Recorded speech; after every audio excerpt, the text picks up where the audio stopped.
नमस्कार, हांव वंदना मिलिंद सरदेसाय, रावता कारंजालेम पणजे आनी म्हज्या उद्योगाचो जे नांव आसा ते वंदनाज delicacies.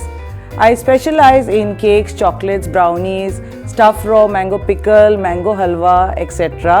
And today I'm here in the studio of Gomantak TV. आणि आज हांव तुमचे कडेन भासाभास करपाचें आसा आनी हांव आसा स्वयंपूर्ण युवा ह्या प्रोग्रामान with professor doctor Manoj Kamat. पळयत रावात गोमंतक TV.